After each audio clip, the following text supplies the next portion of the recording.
No, por supuesto que tenemos un montón de temas para hablar con Milei, pero ¿cómo estás, Javi? Gracias por venir, como siempre. Te quiero meter en el tema de las clases, porque dicen que la gente de Capital es la única que quiere, o la que especula, o la que manda a la oposición a decir que los chicos quieren volver a clases y que los padres quieren presenciales.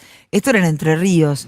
¿Qué pasa con el tema? Compartir lo que decía Julio, ahora también nos dividen con el tema de presencial versus no presencial. Mira, me parece que lamentablemente la suma de errores cometidos el año pasado hace que las percepciones de la gente estén algo trastocadas. A ver. Vamos al primer punto.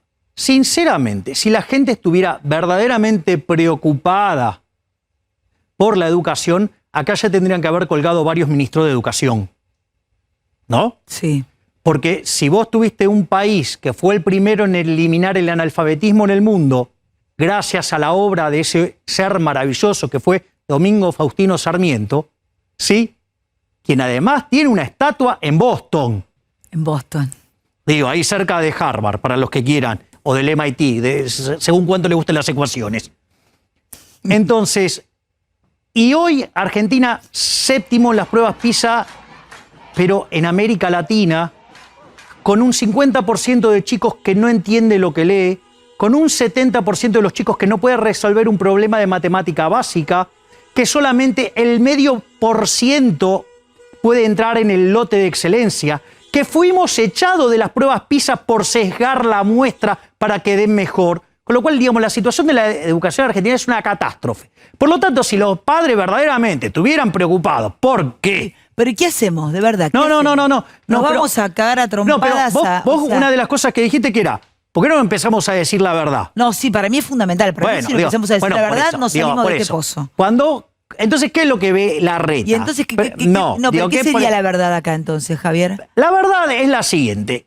Hoy cuando Larreta mira las encuestas, porque, a ver, de todos los políticos, Larreta es el más profesional de todos. Tiene encuesta todos los días. Todos los días la actualiza todos los días, con la guita de los pagadores de impuestos de la Ciudad Autónoma de Buenos Aires, no con la de él, ¿eh? Digo, aclaro. O sea, utiliza esas herramientas no solo para hacer política, sino para, digamos, ver cómo le pega a los opositores. Perdón, Jacob, esto es así, todos los días a veces hace una encuesta. Están monitoreados todo el tiempo. Están monitoreados todo. O sea, que vos decís que... Idea nuestra. Interpreto que Larreta con la nuestra se hace encuestar y lo que le dicen es, vamos por las presenciales, no es una cosa que le sienta. A ver, entonces, cuando fue a defender el derecho de propiedad, digamos, la gente ya venía recontra caliente y cambió de opinión cuando las encuestas cambiaron. Cuando entonces, ¿qué es lo que pasa? Él, digamos, como político profesional, lo único, tiene mucho de político profesional que mira las encuestas todo el tiempo y tiene cero de estadista. Como estadista es un imbécil. O sea, tiene carencia total de sentido de dónde tiene que ir. ¿Por qué? Porque es el hombre de plastilina, se acomoda a lo que dicen las encuestas, ¿sí? Y de hecho, así fue cuando vino el problema cuando empezaron a avanzar sobre el derecho de propiedad. O sea, a punto tal que cuando ve el cambio de las encuestas, ahí recrudece la posición, deja de estar en las conferencias con Alberto y con Kicillof, claro, porque habían dejado de medir 50 puntos de rating, ¿sí? O sea, y ahí, digamos, él hace una defensa del derecho de propiedad, manda un hilo de 5 tweets. Más cómoda porque esto viene... De 5 tweets, en 2 se contradice con 3. O sea, es deplorable, es de un nivel pésimo, pero es un comedor de encuestas furioso. ¿Y ahora qué dicen las encuestas de él? A ver, las encuestas, ¿qué es lo que pasa? La salud está en un lugar muy relegado. Hoy, ¿qué le preocupa más a la gente? Los temas de la economía, la inflación, el desempleo, que no tienen oportunidad. Eso es lo que le preocupa a la gente. Y la salud está, digamos, muy abajo. ¿Por qué? Porque en realidad, cuando vos ves lo que pasó en todo el mundo, la realidad es que te amenazaron con una nueva peste española y le erraron fiero, porque si hubiera sido como la peste española, ¿sabes cuántas personas tendrían que haber muerto el año pasado por COVID? ¿Cuántas? 160 millones. Claro. Murieron 1.780.000. O sea, el error de la Organización Mundial fue grosero, la Organización Mundial de la Salud. Argentina, que fue el mejor alumno de la Organización Mundial de la Salud en el extremo. Vos me estás diciendo que todo esto que están diciendo no es tanto como se... No, lo que digo es que la verdad es que la Organización Mundial de la Salud se equivocó feo. Argentina hizo la cuarentena más larga y más profunda del mundo, destrozó la economía, pero como son unos chorros que no testearon, al no testear... Y se robaron las vacunas. Bueno, esa es la parte 2. Digo, para que veas que hay un modelo parte 1, parte 2. Claro, cómo funciona. El año pasado no había vacuna, tenían que testear. Por ejemplo, Inglaterra, que tiene 66 millones de habitantes, te testea toda la población en un mes. ¿Sabes cuánto implicaría eso en Argentina? 1,5 millones por día. Acá el día de testeos. Acá el día que más testean 100.000. ¿Me comprendés por qué? Porque no pueden dejar de robar. Es decir, ¿qué es lo que hace este gobierno? Primero pone, sobre todas las cosas, si pone quisieran, podrían esa plata Pero claro, obvio. Hacerlo. Por sobre todas las cosas ponen sus privilegios. Ponen sobre todas las cosas sus choreos. Y después, con lo que resta, ven cómo le llega a la gente. Y eso fue lo que pasó el año pasado. Que hacían el otro día. Sí, pero digamos, con 2 dosis vacunados, digamos, si bien 10 eso arriba de la mano. 2%, 2% igual. Sí. Sí, digo, hay 37 millones que no están vacunados.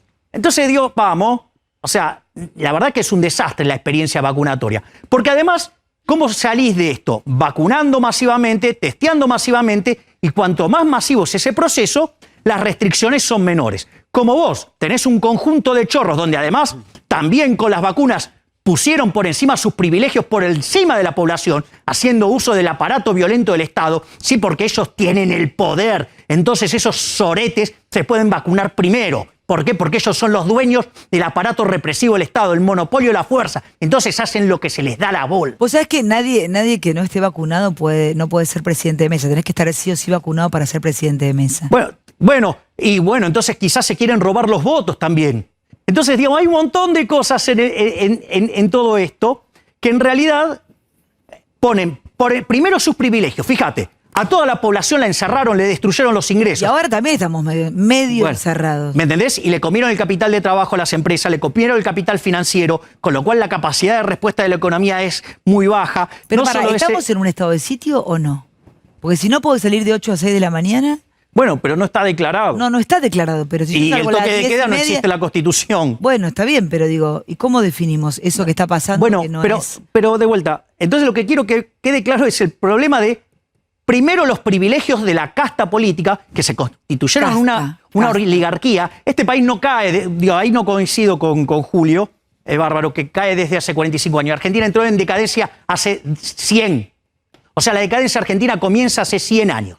En rigor, con la llegada de Irigoyen al poder. A ver, vamos por esto. A ver, Argentina en 1860 era un país de bárbaro. Cuando pone en funcionamiento la Constitución de Alberdi, en 35 años se convierte en el país más rico del mundo. A partir de ahí empieza a transitar el siglo XX y cuando llega... ¿Fuimos alguna vez el país más rico del mundo? 1895. Fuimos el país más rico del mundo. El país más rico del mundo. El país más rico del mundo. Y no solo eso, sino que además, cuando dice Camarón que es discutible. Sí, es muy discutible. Muy discutible. Muy discutible. Hay que ver qué variables... Vos sabés cómo pienso yo. Yo creo tu visión históricamente tiene un costado de la grieta, pero hay otra... Yo se lo entiendo, Carlos. A ver, ¿qué es lo que pasa? Las cuentas nacionales son un invento relativamente nuevo. De hecho, el motivo por el cual le dan el premio Nobel a Simon Kuznets es por justamente el desarrollo de las cuentas nacionales, y el premio Nobel de Economía se entrega desde 1969. ¿Ok? Con lo cual, como verás, es un invento bastante reciente las cuentas nacionales. Ahora, hay gente que se llaman... el tema es, ¿cómo pasamos de ser el Angus país Madison, más rico a ser el país Angus más Madison hace estudios de la economía mundial desde el año 0. O sea, se recompone a partir de los patrones de consumo. Hay toda una recomposición que te permite asimilar cuál era el ingreso. Y esa es la idea central y por la cual, digamos, tiene origen esta estimación que usamos todos. Pero tenés condiciones sociales distintas, inclusive en todos los países, guarda. No se puede establecer la precisión matemática. No estoy diciendo... A ver, hay una metodología. Una de esas metodologías es la de Angus Madison, da este resultado. O sea, después te puede gustar, ¿no? Digamos, o sea, querés los detalles técnicos, no los vas a tener de la calidad de hoy, porque las cuentas nacionales como invento, en serio, es un invento del siglo XX y que se empezó a aplicar así, de modo bien sistemático, ponele, digamos, no sé, en los 50, digamos, bien puro, por decirlo de alguna manera. De hecho, los números del fondo arrancan en el 45. O sea, para tener un orden de magnitudes. Había estimaciones acá, digamos, están enlazadas las series con la de la CEPAL. O sea, hay todo un enjuague. ¿Y por qué esta decadencia tan grande? Porque Argentina, con la llegada de Irigoyen, empieza a abrazar al socialismo. Y ahí es cuando Argentina, si bien, digamos, estaba cabeza a cabeza con Estados Unidos, Estados Unidos continúa su ritmo de crecimiento y Argentina empieza a desacelerar. Y ahí es cuando los que vienen atrás lo empiezan a pasar a Argentina como poste. Después llega la crisis del 30. En la crisis del 30 todos más o menos hacen las mismas estupideces. Entonces Argentina oscilaba entre el quinto y el octavo país del mundo sin gran diferencia. De hecho, hasta mejor en el relativo, porque las macanas, por ejemplo, hechas durante la Gran Depresión de muchos países, hizo que esa diferencia se achicara. Y cuando termina la guerra, sí, y Perón tiene que elegir si va hacia una solución más capitalista o hacia la solución comunista. ¿Qué hace, digamos, Perón? Perón, digamos, hace algo que es bastante razonable, ir por la mitad. Es decir, a mí no me vengan con que no, porque ya a mí se sabía escrito socialismo y entonces tenía que saberlo. Vamos, digamos, si los austríacos veníamos de perder el debate en la Gran Depresión, digo, que esa parte, digamos, porque si bien los austríacos fueron los que predijeron la Gran Depresión, la recomendación de política económica es la que terminó generando el desastre, y es con lo que Friedman y Schwartz golpean sobre los keynesianos. Esto me copa todo lo que está contando, pura historia, me encanta, pues sos un genio. Estás sacando de la biblioteca. Ahora, ¿por qué estamos tan mal? ¿Por qué tenemos una inflación que desborda? Vamos a la hiperinflación. ¿Y qué carajo va a pasar con Guzmán? Porque son varias cosas. Son muchas. Pero fíjate esto, pero estamos pasando mal. Son un montón. Y la gente tiene miedo. Quiere decir que desde el inicio del siglo XX, sí. Porque entonces después, obvio, es fácil decir, no, se equivocó, qué piola. Digo, no estaba ni siquiera construido el muro en el 61. O sea, con lo cual esos que hacen el contrafáctico son tienen más de gorila que de científicos. Y después, sí, se sabe que yo no soy gorila. O sea, no soy peronista, pero no soy gorila. Y si queremos salir de esto, tenemos que entender bien lo que pasó históricamente. Entonces, ¿qué es lo que pasa? Ahora, Argentina... ¿Por qué aclarás que no sos gorila? No, porque acá, digamos, en el mundo de la bipolaridad, si vos no sos una cosa, sos la otra. Y eso es el polilogismo, y yo no me lo voy a bancar. Sí. Porque es lo mismo que hacen los fascistas del PRO, de Juntos por el Cargo, ¿sí? ¿Por qué son fascistas? ¿Juntos por el Cambio? No, Juntos por el Cargo. Que viene, ahí, bárbaro, estuvo genial. Digamos, se agarran por el carrito contra una foto que da votos. La mejor se llama Construyendo Amigos en la tarde. Pero es que no me importa. A mí me importa la verdad científica. Claro, bueno, a mí también. Se estarían cayendo todas las posibles alianzas, ¿no? Que podría llegar a tener. ¿Pero por qué serían fascistas los Juntos por el Cambio? Justamente, digamos, hay peronistas razonables. Hay un Javier optimista. Juntos por el Cargo, como decís vos, ¿quiénes serían? Porque bueno, hay un ala, digamos, con la cual jamás me juntaría de Juntos por el Cargo, que es el radicalismo, o sea, el internacional socialista, los zurdos, mis enemigos. Tampoco me juntaría con, digamos, el kirchnerismo duro, tampoco. Dame, por ejemplo, ¿te juntarías con Lustó? No, es otro socialista. Es socialista, ¿no? Es socialista. Claro, no, por eso con Lustó no. No. ¿Con Cornejo? Tampoco, un dictador. Tiene pretensiones de dictador. ¿Cornejo? Sí. Uf. Digo, Morales, o sea, que sale a criticar los controles de precios diciendo que se los puede hacer mejor. Dale, son parte del problema, no son parte de la solución. Digo, al margen que parece que ahora le nombraron a la mujer directora en YPF. En YPF como segunda. Escuchame una cosa, ¿y del kirchnerismo? No, del kirchnerismo hay algunas personas rescatables. ¿Quiénes? Por ejemplo, Rafael Bielsa. Un tipo con el cual... Pero Bielsa es como de otro planeta. Bueno, está bien, pero hay tipos que intelectualmente son muy positivos. O sea, por más que yo piense distinto que Rafael. Claro. Yo soy amigo de Rafael. No, Rafael es un tipo... ¿Te considerás de otro planeta también vos? ¿Cómo? ¿Te considerás de otro planeta? No. Y si es así, ¿de qué planeta viniste, digamos? Claro, ¿no? El barrilete cósmico, ¿de qué planeta viniste? ¿Somos la clase política que nos merecemos? No. ¿Sos parte de la clase política? No. Primero, acá hay un punto muy interesante, Eduardo. No tenemos la clase política que nos merecemos. Y menos chances tenemos de tener la clase política que nos merecemos desde que Néstor Kirchner cambió el sistema electoral, poniendo las PASO, que es un mecanismo de hacerte una encuesta 1 a 1 para después dispararte los cañones, a dónde poner guita para tratar de torcer la voluntad popular, ¿sí? Por eso el niño Máximo no quiere que no se hagan, porque, digamos, es una herramienta muy poderosa para el que está en el poder. Sí. Y después, la ley de financiamiento de las campañas, donde eso favorece, digamos, con los límites que vos tenés en el financiamiento del sector privado, significa que los únicos que tienen chances son aquellos que, por ejemplo, se pueden gastar 1.000 pesos en encuesta para hacer encuesta todos los días, por ejemplo. Entonces lo tenés con una imagen bárbara. Porque dicen lo que la gente quiere escuchar. Exactamente. Entonces, ¿qué pensás de Randazzo? Randazzo fue una persona que por lo menos en su gestión resolvió exitosamente. Él se ocupó de del tema de los trenes y todo y lo resolvió exitosamente. O sea, tuvo que gestionar. ¿Gestionó bien? Sí. Algo que parece una boludez que no lo es, y te das cuenta que no lo es. O sea, toda la renovación de los DNI, la renovación de los pasaportes. Hoy vos perdés tu pasaporte o llegás y se te está yendo el vuelo, ¿me entendés? Y te podés hacer el pasaporte de urgencia, te lo cobran como corresponde, pero lo tenés. ¿Cuánto perderías si perdés el vuelo? Estaría muy cerca, por un lado, de Alberto, por un lado, y por otro lado estaría muy cerca de Urtubey, de Pichetto, porque lo que no quieren en realidad... el peronismo razonable. Como que el peronismo razonable, ponele, no quiere que Máximo y la Cámpora en un futuro copen la provincia de Buenos Aires, que dicen que pero con ese peronismo vos podés construir. Con ese peronismo vos podés construir. Pero con ¿no crees que llegó también tarde porque construir. Ya lo ocuparon con Kicillof o todavía no es tarde? ¿Cómo?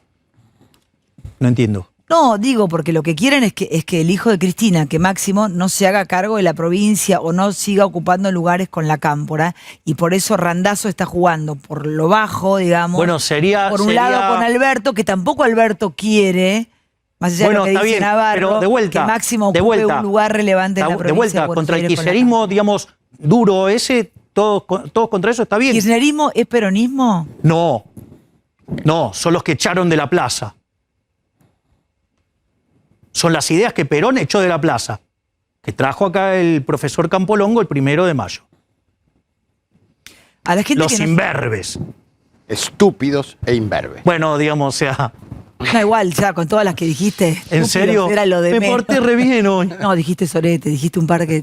Se me escapó, perdón. Te la dejé... No lo voy a decir yo lo digo, chicos, no tengo ningún problema. Escúchame, ¿qué le decimos a la gente que está en la casa que... Se me cayó el micrófono. La gente está en la casa que dice, no sabemos si Guzmán se va a quedar, si va a ir, si funciona, si no funciona, qué va a pasar. Viste que Alberto igual se los va sacando a todos de a uno, así se hace un mejor amigo. Digo, ¿en qué nos cambiaría si dicen de repente, es un funcionario que no funciona? Chau. Y si es cierto que el Fondo Monetario sería Fondo Monetario Instituto Patria, que desde ahí se decide qué se hace con eso. Son dos preguntas en una. En realidad, aquellos que ahora, digamos, dicen, bueno, me quedo con Guzmán. Porque ahora de repente decimos, no nos queremos quedar sin Guzmán, los que dijimos que queríamos que se fuera, estamos locos. No, nos quedamos con Guzmán, porque si bien es Drácula, digo, un chupasangre que a la postre te mata... Digo, el otro es el tren fantasma con todo lo malo de verdad. Claro. Pero son de verdad, no como los personajes del tren fantasma, sino que son los de verdad, los malos de verdad. O sea, esa es la... Entonces, digo, eso es muy ingenuo. Es muy ingenuo y es una torpeza. Digo, te lo voy a explicar algo. Sí. Argentina, a ver, este año le vencían con el fondo 5.000 millones de dólares y después les vencen 19.000 y 18.000. Ponele 20.000 y 20.000 para redondear los números.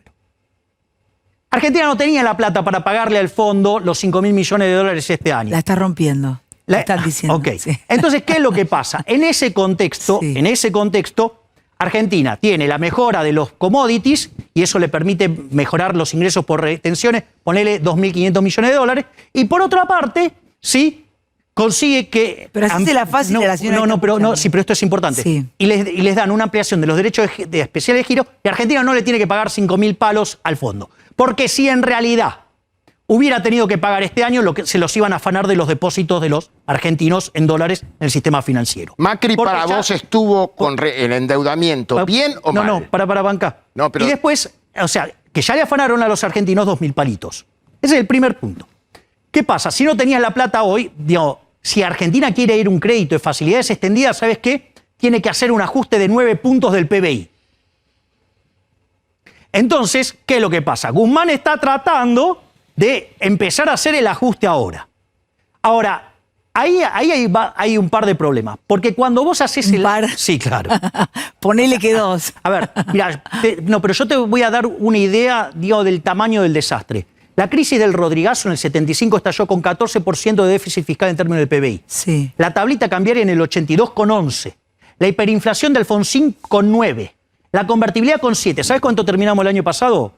8,8. Y el Instituto Patria quiere 2 más, casi irse a 11. ¿Sabes cómo se llama eso? Eso explota. Es decir, entonces, digo, ¿qué creen que, digamos, o sea, a ver, ¿alguien es tan estúpido que va a estar esperando comprar dólares después de las elecciones? Vos ves eso, ves el descalabro monetario, decís, compro ahora. O sea, es una estupidez, o sea... ¿Vos le dirías a la gente que si tiene algún manguito que compre dólares ya? Pobre, el que apuesta al dólar gana. O sea... el que apuesta al dólar gana, sos muy bárbaro. Entonces, ¿qué es lo que quiero decir? No, dice la voz de un querido amigo. De un querido amigo. Sí. De alguien que me enseñó mucho y que lo respeto. ¿Quién mucho. es? Me salió la voz de alguien que me enseñó a laburar de economista. Es el doctor Miguel Ángel Broda. Ah, sí. Ese es el que a mí me hizo economista. Después, o sea, leí mucho, estudié mucho, pero el que me enseñó a trabajar de economista es él. Es él. Entonces a veces enfatizo, digo, pero es una costumbre que me quedó. Ahora vos decís el que apuesta al dólar gana, que sabemos que es verdad, pero te van a decir, antipatria, Milei. Pero viste que Cafiero cambió los dólares a pesos. A ver, que se joda, va a perder. A ver, vamos. No lo cambió, ¿qué lo va a cambiar? Claro, bueno, pero seguro que te mintió también, pero por eso. Pero porque este es un gobierno mentiroso, ¿no viste que hay algunos que te dicen, no, en las reuniones decimos unas cosas, pero afuera, por espíritu y de cuerpo, decimos otras? O sea, sos un mentiroso, te estás declarando mentiroso. Ahora estoy pensando en la secuela del 2020 y me asusto. Bueno, ahora, mirá esto, sí, porque esto es importante. Entonces, ¿qué es lo que dice, digamos, el ala dura del gobierno? O sea, donde está una parte del joystick. Dice, no ajustés porque hay recesión. Y la realidad... ¿Pero quién sería esa parte? El ala dura, digamos, es el Instituto Patria. El Patria te dice eso. Claro. O sea, que si bien lo dice con un modelo de pensamiento económico equivocado, el resultado es cierto. ¿Por qué? Porque cuando vos haces un ajuste... Entonces, ¿por qué se equivocado? Pará. ¿Por qué se equivocado? Porque si vos haces un ajuste fiscal sin contraparte de aumento de inversión, la economía se te hunde en una recesión. Y para que vos tengas contraparte de inversión, primero tendrías que poder ganar plata, cosa que acá no hay, tendrías que tener respeto de las instituciones, que acá no tenés, y deberías tener confianza. ¿Qué confianza? Ojo con los economistas chanta que le meten toda la confianza, no se lo deje pasar. Confianza son dos elementos muy claros. ¿Sí? ¿Para quién se lo dejé pasar? No, a vos no. Voy a buscarlo ya. No, por si te aparece un economista y te sanatea con la confianza. Confianza es algo muy concreto, es credibilidad y reputación. Reputación es un concepto mirando para atrás. Este gobierno tiene una reputación espantosa.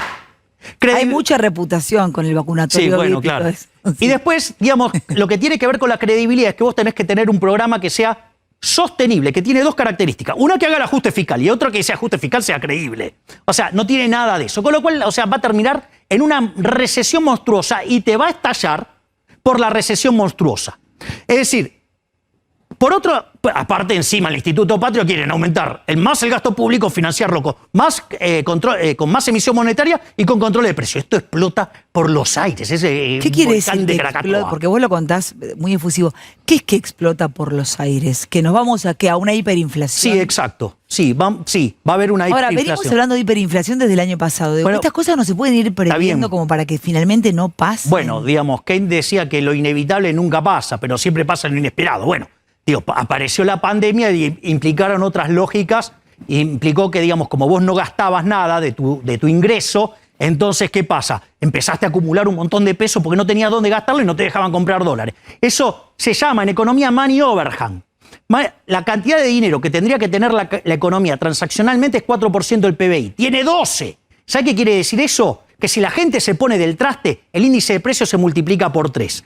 Al mismo tiempo, en el Banco Central tengo LELIQs y PASES, que son emisión monetaria futura, que si la gente se enoja, eso vos podés duplicar, o sea, multiplicar por 2. Si la gente se enoja, ¿qué quiere decir? Que empiece corrida y que empiece a salir masivamente del peso.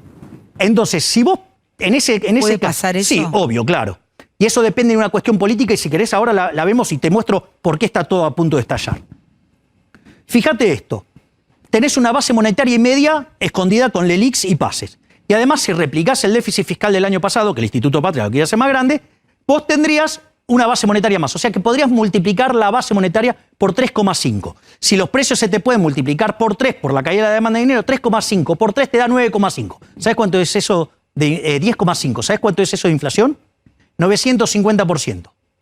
Eso, digamos, vas a ver los niveles de pobreza en la estratosfera, todo. Eso es Venezuela, Bueno, eso es lo que está tratando de evitar Guzmán. O sea, está tratando de evitar esa hecatombe, ¿sí?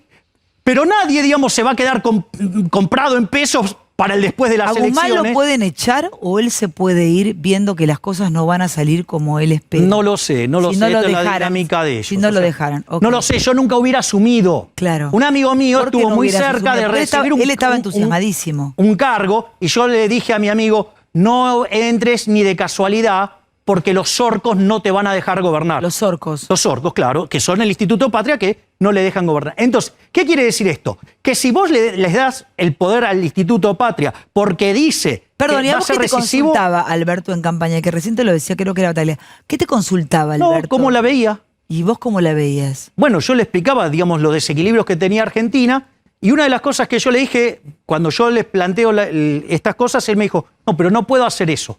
Y yo le dije, no te estoy diciendo que lo hagas. ¿Vos qué le decías? No, digamos, que cerrar el Banco Central. Entre otras cosas. Cerrar el Banco Central. Entre otras cosas. Sí. Pero ese es un elemento, digamos, o sea... Pero te consultó a vos y consultó a otros economistas. Claro, obvio. Entonces, ¿pero qué es lo que pasa? Yo, digamos, lo mismo que le dije es, este programa no es el que vos podés hacer. Y yo se lo planteé así. Hay un economista que yo lo admiro mucho, que se llama Murray Rothbard, el inventor del anarcocapitalismo, y yo le dije, aun cuando vos fueras Murray Rothbard y te disfrazaste de Alberto Fernández, vos no podrías hacer el ajuste y lo que tenés que hacer con la economía porque no tenés base de sustentación política. O sea, vos lo que te va a pasar es, vas a arrancar con un populismo, te vas a pegar la piña y ahí va a haber que decidir si van todos abajo de la pollera de la señora o, digamos, te convertís en el nuevo Menem. Y ahí se terminó la discusión. Lo que pasa es que cuando vino la pandemia, la cámpora... Alberto igual ya no puede ser avanzó.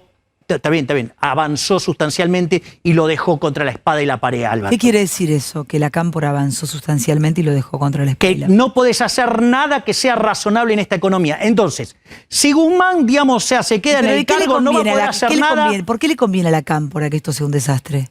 No es que lo hacen... ¿O por qué lo piensan de esa manera? No, es que piensan de otra manera, tienen otra matriz de pensamiento. Entonces, en esa otra matriz de pensamiento... Pero si vuela todo por el aire, ¿a quién le estaría conviniendo? No les va a convenir a nadie, pero ellos creen que de esto se sale con déficit fiscal financiado con emisión monetaria y controles de precios. ¿Cuánto llevamos emitido ya? Argentina el año pasado... Lo que pasa es que tendrías que computar también que tenés lo de los delitos. Sí, eso es como 5.8 billones. Una locura. 5.800 billones, es un número de... ¿Y hasta cuándo se va a seguir emitiendo? Pues si no en tanto y en cuanto tengas déficit fiscal. Si esa emisión tiene que ver con el déficit fiscal. Entonces, ¿qué es lo que pasa? En ese contexto, vos lo que tenés es, esto es un volcán a punto de explotar. Tenés un desequilibrio fiscal enorme. Tenés un desequilibrio monetario enorme.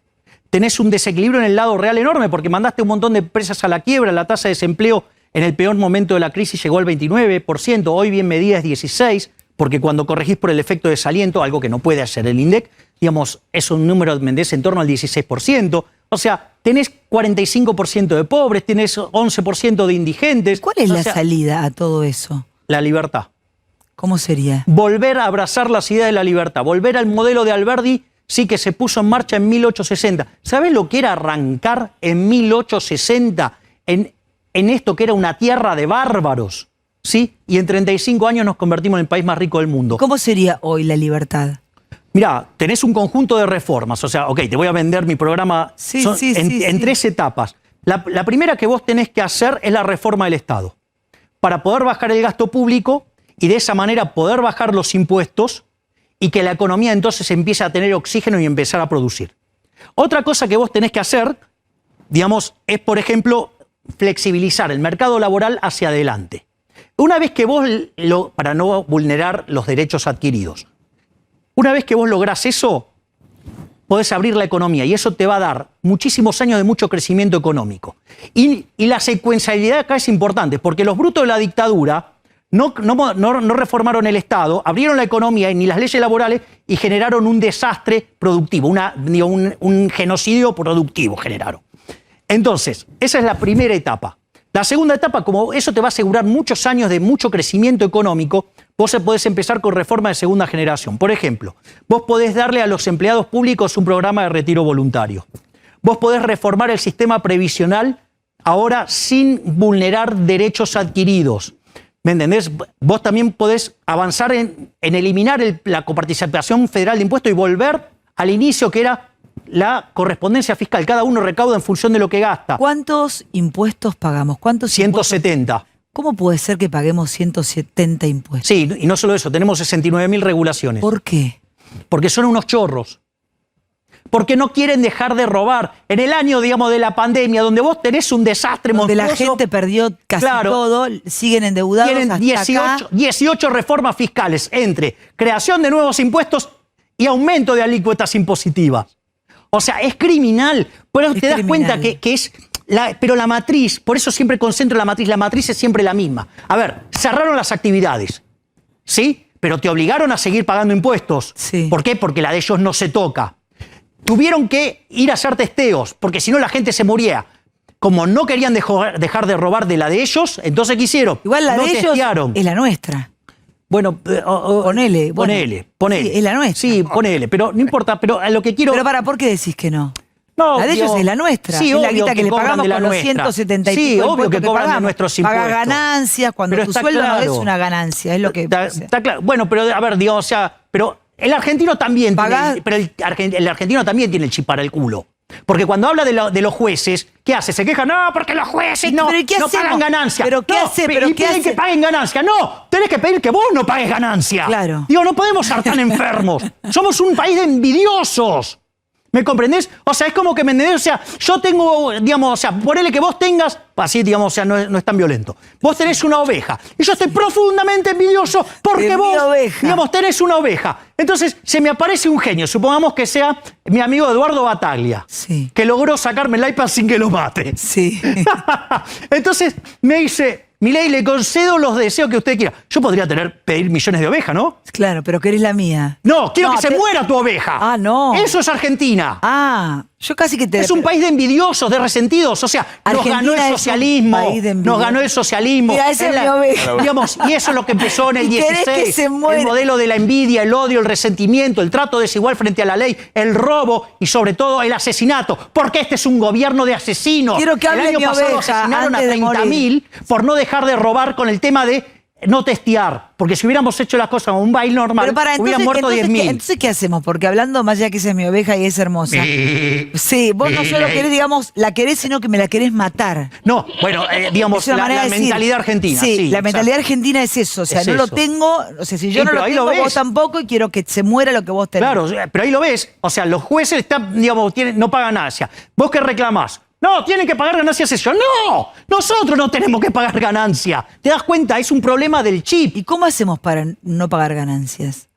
Bueno, digo, en algún momento espero, digamos, que la gente empiece a reaccionar que estamos siendo estafados. Acá Pero ya el argentino sabe que está siendo estafado. No, bueno, no. Está bien, pero a nadie le divierte pagar 170 y pico de impuestos porque es que vivís en Suiza, que salís a la calle. O sea, te piden un año para poner hospitales, para conseguir oxígeno, para... entonces no salieron no es que decís, bueno, mis impuestos van para el pueblo. Yo estaría encantada de pagar impuestos, salir a la calle y ver una... yo ni siquiera quiero pagar impuestos. No, yo tampoco quiero, si me los afanan tampoco quiero pagar impuestos. No, y si no te los afanan tampoco. Pero, a ver, digamos, porque... Javier, la solución no puede ser prender fuego todo. No. Y porque si no estás alentando lo que criticamos. No lo estoy sintiendo así. Yo no dije que hay que prender fuego todo. Porque si yo creyera eso, me hubiera quedado afuera dando la batalla cultural y sin embargo me metía dentro de este barro que detesto. ¿Por qué? Porque considero que como el monopolio de la violencia lo tienen ellos, ¿sí? El cual te lo hicieron sentir cuando fue el reclamo justo de la policía y se pusieron todos de acuerdo, ¿eh? Los Juntos por el Cargo y el Frente de Chorro se pusieron todos de acuerdo contra la policía. ¿Por qué? Porque ahí se asustaron, porque había temor sobre el carguito. ¿Me comprendés? O sea, y se pusieron del lado. O sea que la grieta contra la gente. Es una mentira. No existe la grieta. La verdadera grieta es entre los políticos profesionales chorros y los que vivimos del fruto de nuestro trabajo. Los medios económicos, ¿sí? Los medios del mercado es, digamos, servir al prójimo sirviendo al prójimo con un bien de mejor calidad o mejor precio. Los medios políticos es el robo. ¿Qué produce un político? Nada, impuestos. O sea, y el impuesto es un robo. Y es más, el político es peor que el ladrón vulgar. Porque el ladrón vulgar por lo menos te enfrenta, da la cara, ¿sí? Digamos, vos te podés defender y sabés que es aleatorio. O sea, un día te puede tocar, un día no te puede tocar. O sea, en cambio... Hay que agradecerlo, digamos. En cambio, el político es un ladrón estacionario, te roba todos los días. Fíjate esto, haz esta cuenta mental. Es el síndrome de Estocolmo, te afana y lo seguís. Exacto. Fíjate esto, vos sacá la cuenta, o todos los que están acá, de cuánta guita le afanó un chorro vulgar a lo largo del año y toda la que te sacó el Estado. Dale, son unos chorros. Que la gente despierte y tome conciencia que ustedes son unos chorros. Ahora, Javier, perdóname, Vivi. ¿Toma conciencia? Sí. No, si la mitad de la economía, Javier, si la mitad de la economía está en negro, la mitad de esa revolución que vos pedís ya está en el aire, digamos. Claro. No está la mitad de la economía en negro, o sea, es aproximadamente un 30%, un poco más, un poco menos, pero anda por ahí. Y la realidad es que, digo, terminás pagando impuestos. Digo, por ejemplo, vos estarás en negro, pero el día que compraste algo, pagaste 21 de IVA. Vamos. O sea que no te podés escapar. Si lo compraste en blanco. Bueno. Porque también... No, está bien, digamos, o sea, pero hay que ver, digamos, ¿sabes lo que pasa? Fue la primera pregunta que me lo tambaleó a Milei, ¿eh? Sí. Pero aparte que le contesto. Sí. Porque, ¿sabes cuál es el problema? Que el sistema está armado con agentes de retención. Entonces, cuando vos querés evadir, no podés. O sea, es algo muy en el borde. Y vos, digamos, o sea, acá, digamos, es la pelea, digamos, contra el status quo. O sea, acá la pelea es contra el status quo. Los tipos que se enriquecen a costa de la gente... Digamos, esa es la verdadera... ¿Sabés cuánto? Escuchá, ayer leí... Porque, ¿sabes qué? Si se pudiera hacer la revolución fiscal, digamos, la rebelión fiscal, ya se hubiera hecho y no se hace. Porque justamente es como tiene chequeado la AFIP, digamos, la informática para eso sí la usaron. Para cagar a la gente, sí. Dos cosas. Una, mientras estamos en crisis, no hay oxígeno, no hay camas y todo lo que nos cuentan... Ayer leía que se gastaron 8.200.000 pesos en reformar la cocina de la Casa Rosada. O sea, imagínate, vos es como en tu casa, no tenés un mango, no arreglás la cocina, decís gorda o no cambiás la heladera. Pero es que, bueno, 8.200.000 de nuestro bolsillo para arreglar la cocina de la Casa Rosada, déjame de joder. Digamos, ahí está el problema. Somos unos nabos, ¿cómo nos bancamos esa? Ahí está el problema. Vuelvo de vuelta a las 4 formas de gastar de Friedman. La tuya o la de otros, en vos o en otros. Me indigna, Cuando vos gastás la tuya en vos misma, ¿qué pasa? Como vos sabés cuánto te costó ganarla. Claro. Cuánto, digamos, o sea, son las cosas que te gustan. Yo las veo a todas estas minitas con las carteritas caras y digo, dale, yegua, yo me la compro sola. Claro. Maximizás beneficios. No la saben ni llevar. Si vos gastás la tuya en vos mismo, maximizás beneficios. Cuando gastás en otro... minimizás el costo con la tuya, ¿sí? El regalo, trata de quedar bien con lo menos posible. Sí. ¿Y cuando vos gastás la tuya, cuando vos gastás la de otra en vos, es el despilfarro. ¿Qué es lo que estás viendo? Digo, como estos tipos no, digamos, o sea, no es la de ellos, despilfarran porque pero no les vas a ganarla. Pero, a ver, esto, Javi. No, pero dame el remate. ¿Sabés cuál es la peor forma de gastar? La de otros en otros. Y eso es lo que se llama estado del bienestar y debería llamarse estado del malestar. Nunca funciona bien el Estado. Primero, porque se apropia de los ingresos de vía violenta. Y segundo, porque no tiene forma de gastarlo eficientemente. Y siempre van a usar el aparato represivo del Estado para afanar. Y este gobierno ha dado la máxima muestra de eso. Porque nos cagó con las vacunas, matando a 30.000, con los testeos, matando a 30.000 personas. Volvió a repetir el error con las vacunas. Mantuvo sus privilegios. ¿Sí? Entonces, eso es lo que hay que entender. Esa es la gran grieta. Ellos que están en el poder, que es un sistema no competitivo, bloqueado por la obra maestra de Kirchner, una obra maestra del mal, digamos, donde solamente pueden estar ellos. Entonces, los argentinos no son responsables de lo que nos pasa, sino que en realidad los políticos son una manga de hijos de puta que construyeron esto para arruinarnos la vida. ¿Y sabes por qué no cambian? Porque a ellos cada vez le va mejor. A nosotros que laburamos nos va peor, pero a ellos siempre le va mejor. Cuando ayer leía que se gastan 8 palos, ¿a quién se le ocurre decir, che, gordo, cambiamos la cocina, 8 palos 200, dale, arréglala? ¿Y si la guita es de otro? Es una cosa increíble. Pero es que el punto está ahí, si la guita es de otro... Sí, pero la guita es de otro, pero no tenés moral, porque no podés. Si falta, falta oxígeno, y el otro somos nosotros. Si falta oxígeno, comprá oxígeno. Si faltan respiradores, no me amenacen más con que no tengo camas si se gastan 8 palos 200 en una alacena. Lo único que les interesa es estar en el poder, porque esa manga de inútiles los sacás al mercado y se mueren de hambre. Perdón, pero si les interesara estar en el poder... no gastarían la guita ni la despilfarrarían así. Porque si vos te querés quedar con algo, cuida a la gente. No, pero el problema es que vos creés que el sistema es competitivo, que el sistema es abierto y el sistema está diseñado para que los outsiders no puedan entrar. Y cuando el outsider empieza a asomar la cabeza, salen y le disparan todo, la oposición y el oficialismo. O sea, tras que, digamos, aparece el outsider, ¿sí? La pelea con su propio bolsillo, va con 2 escarbadientes a pelear la Segunda Guerra Mundial, a puro músculo, salen y te bastan a tiros de los dos lados. Porque en realidad vos estás yendo contra el negocio de ellos. O sea, es falso, digamos, que ellos tienen que cuidar el electorado. Es falso porque el sistema es cerrado. Es muy difícil que pueda competir un outsider. ¿Y sabés cuál es la gran felicidad de ellos? Que cuando hubo un outsider, que fue Trump, festejaron después como lo cagaron. Cuando vos pones en jaque a este sistema, digamos, que empobrece. Macri fue como quiso ser como un Trump, pero le salió mal. No, le da el piné. Pero digo, pero era uno que venía de afuera. No, mira, a ver, hay una frase que a mí me gustaba mucho. ¿Por qué no? Digo, de Felipe González. A ver, pero no eran parecidos. Seguro Carlos Todos se hablan acordará. bien de Felipe González. ¿Qué dijo Felipe González? El poder se toma con la izquierda, se ejecuta con la derecha. Es decir, no hace boludeces en términos económicos, no hace locuras, ¿ok? Bueno, Macri lo tomó con la derecha y tocó con la izquierda. Sí, su brazo era Marcos Peña, un socialista. ¿Cuántas personas pagaron el impuesto a la riqueza? Mirá, se supone que con la modificación, porque en la primera versión entraban 80, con la segunda entraban 200. Y yo tengo entendido que ahora están diciendo que se va a recaudar, pero... Si pagaron 10.000, 3.000 todavía no han pagado. ¿Qué se hace con esa plata, Edu? Les pregunto, ¿y con esa plata cuánto se juntó? Más o menos. Dicen que juntaron 230.000 millones. 223.000 millones. Y con esos 223.000 millones, ¿qué hicieron? Aparte de los 8 palos, 200 para ir a la cocina de la Casa de Gobierno. Gastar primero en las prioridades de ellos. ¿Cuáles son? Digo, por ejemplo, tener una cocina más linda en la Casa Rosada. O tener un mejor auto, o tener más amantes rentadas. Ahora, Milei, ¿y para qué está la oposición? Amantes rentadas para pedir una rendición de lo que se hizo, por ejemplo, con ese dinero. Y te pregunto, Macri también gastó. Del problema. Pero Macri también gastó para reformar la cocina y las canchas de pádel en 2018. ¿Lo hace este gobierno o lo hace el anterior? Entonces pero la pregunta. Lo mismo. No, igual está diciendo que es lo mismo, lamentablemente. No, está bien. La pregunta es, ¿no estás perdiendo una oportunidad? Porque cuando hablas vos, yo creo que es de los economistas que la gente más escucha. Ahora, vos decías, legislar el mercado laboral hacia adelante. ¿No estás perdiendo una oportunidad de contar cómo?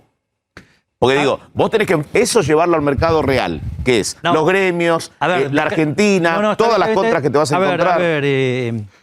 A ver, Eduardo. No, yo te llamo por el nombre.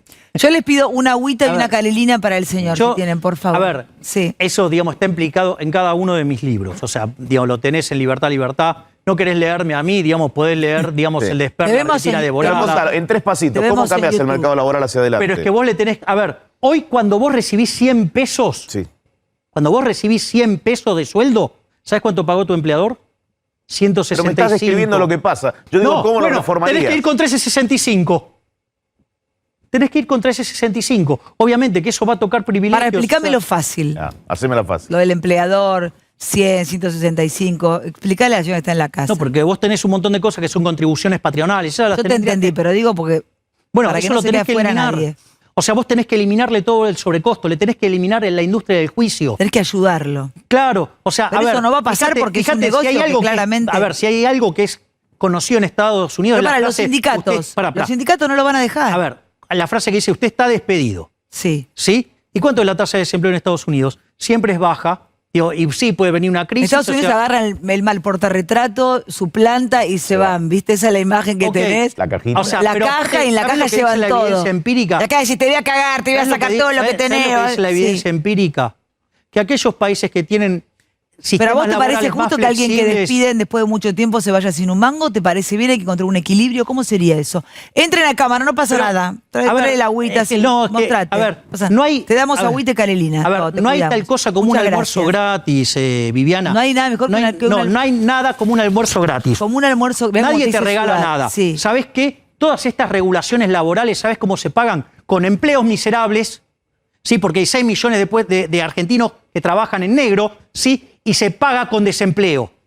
Es decir, entonces no quiere decir... Entonces sí, vos tenés un tipo ahí, está recontra súper protegido, no lo vas a poder echar más. Pero ¿sabés qué? Como el mercado laboral... si labura mal y te hace la vida imposible. Claro. Entonces, ¿qué es lo que pasa? Lo que sucede es que entonces, o sea, vos tenés problemas ¿para qué? Para contratar, ¿sí? Gente a futuro. ¿Y dónde está la mayor tasa de desempleo? En los más jóvenes. ¿Te das cuenta? Pasa entonces, que claro, vos decís cosas totalmente incómodas. No, pero estábamos hablando... Yo estoy diciendo las cosas de un país normal que se quiere... A ver, yo quiero que Argentina sea de nuevo una potencia mundial. El manual es este. ¿Qué me avala a mí? La teoría del crecimiento económico y su evidencia empírica. Todo lo que yo te digo está todo en los libros. No inventé nada. ¿Cómo se hace para tener empleo genuino? Creciendo. Para vos generar empleo genuino, alguien tiene que demandar ese trabajo. Ese trabajo se demanda, ¿sí?, invirtiendo capital. Ahora, para invertir, tener un proyecto de país. Dame un segundo, que tener un proyecto de país. Ahora, para invertir necesitas, en el aire necesitas dos cuestiones. Una es que haya ahorro. Si vos tenés tipo que, digamos, o sea, creen que se crece estimulando el consumo, es decir, penalizando el ahorro, está jodido. Por eso, digamos, cada vez la inversión en Argentina es menos. Argentina ya la inversión que hace no alcanza para reponer el capital que tiene. ¿Sí? Y una vez que, digamos, entendés que hay ahorro, también eso se tiene que transformar en inversión. Entonces tenés que respetar los derechos de propiedad, ¿sí? Digamos, no tenés que andar expropiando así a tontas y a locas, ¿sí? Digamos, tenés que bajar los impuestos, o sea, tenés que crear condiciones para que las empresas ganen plata. Estás rompiendo el rating, pero nos tenemos que ir al corte. Pero volvemos el próximo bloque, tomás agua, Campolongo se mete, los chicos se meten y seguimos hablando, porque además quiero preguntarte ¿a cuánto puede llegar el dólar si se dispara todo? No me lo digas ahora. Ahora, mira que tenía una frase, no me lo digas contestaba en una frase. No me lo digas ahora, me lo decís enseguida cuando vengamos de este corte. Ya venimos, no te vayas. Estoy mirando, es tendencia, Viviana, con vos, gracias al señor Milei, que la está rompiendo toda. La verdad que te decía, antes de ir al corte, le pido a la gente que se tome un mate, un café, bueno, lo que quieran. Porque nada la pregunta puede hacer el entrevistado si no tiene un buen entrevistador. La verdad que, digamos, vos sos excelente y tu equipo es fabuloso. Un aplauso, un aplauso. Digo, pero es más, sos un populista. Sos un populista. ¿Puedo decir algo?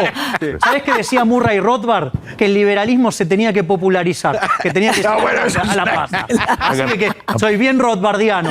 Además, lo acabas de hacer, Además, tenés el honor de tener un tipo que me sacó el iPad al aire y no lo maté. ¿Te lo sacó en serio? Sí, Bataglia. ¿Por qué hiciste eso, Bataglia? Porque quería que pidiera disculpas. ¿Había algo entre ustedes que quedó pendiente? No. A ver, si Bataglia hizo eso y está vivo es porque justamente a una dama le tengo un aprecio. ¿Dejarías como en la película esa que dejás el celular? ¿Yo puedo mirar tu celular? No. Sí. ¿Qué vas a decir? ¿Me darías tu contraseña? Mira, te voy a decir algo. No, ¿qué sé yo que voy a descubrir? Yo no te doy mi teléfono. Que me dijeron cuando me decidí meter en política? Estaba con mi hermana, obvio, con mi ángel de la guarda. Siempre. Y entonces, vos te la cruzaste casualmente. Sí, yo iba a mi meditadora y me crucé con... Sí. ¿Y vos sabés quién soy? Sacó lo dijo, la hermana de Milei. Y sabés que me dijeron, ¿tenés un muerto en el ropero? Nosotros, no tenemos nada. Claro. Nada. O sea, pero después una cosa que sí me resultó fuerte, que me dijeron, vos vas a entrar acá blanco, pero de acá no salís blanco. Aunque seas blanco, no vas a ser el blanco. ¿Y eso por qué? ¿Qué quiere decir eso? Porque, ¿sabes lo que pasa? Te ensucian. Los políticos te enroñan, te operan, te tiran todo tipo de porquería. ¿Sabes por qué? Porque ellos no tienen honor. Entonces no les importa. En cambio, un tipo que tiene honor, ¿me comprendés? Se irrita, ¿me entendés? O sea, entonces tiene efectos colaterales sobre su cuerpo. ¿Sos un rebelde sin dueño? Como me dijo a mí Julio Bárbaro, que soy una rebelde sin dueño. Me encantó. Yo dueño no tengo nada. El único, digamos, o sea, el responsable... Dueño. Yo, digamos, como todo liberal, la libertad implica responsabilidad. Así como quiero todos los beneficios de la libertad, todos los derechos, estoy dispuesto a agarpar todos los costos.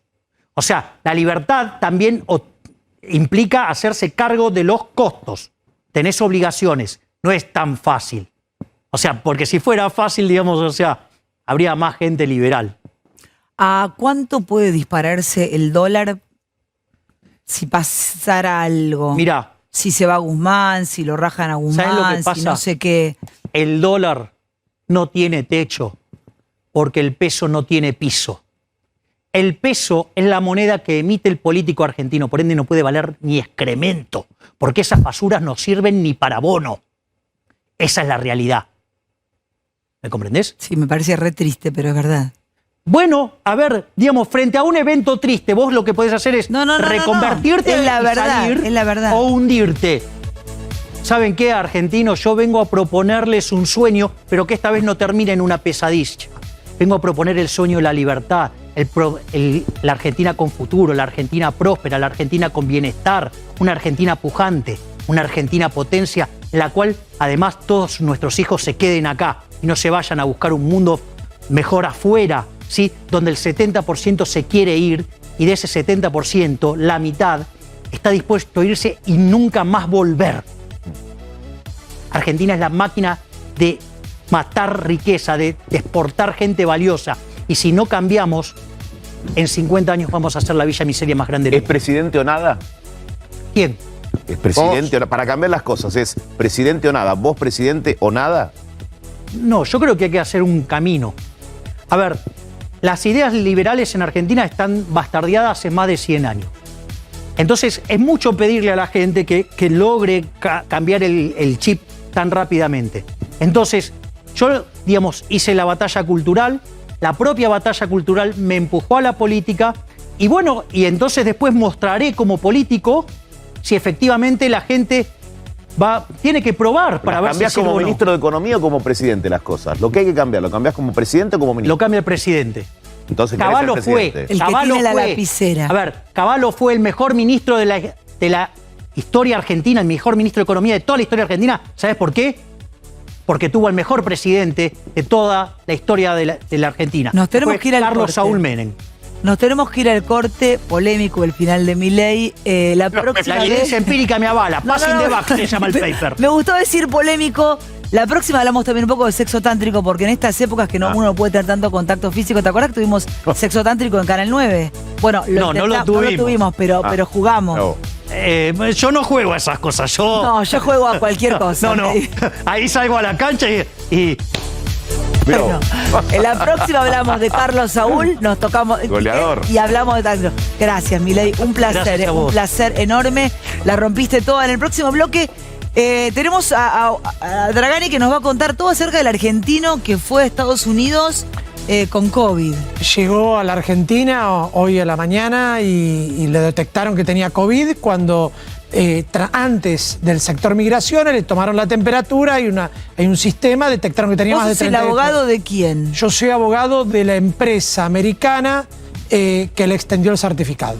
Enseguida conversamos con el... ¿Te puedo hacer un comentario? Sí. Para que veas la mentalidad retrógrada y enferma de los argentinos y en especial los que ya no tenemos que ir, pero sí.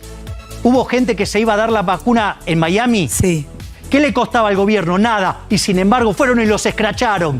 Cuando esos tipos eran unos héroes porque agarraban y le bajaban la cantidad de personas que tenían que vacunar en el sector público. ¿Te das cuenta que nos gana la envidia, que son un conjunto de envidiosos, resentidos, son unos soretes? Por eso este país se hunde, porque hay mucha gente envidiosa que es un sorete. Y al final me mataste a la oveja. Ya venimos, no te vayas.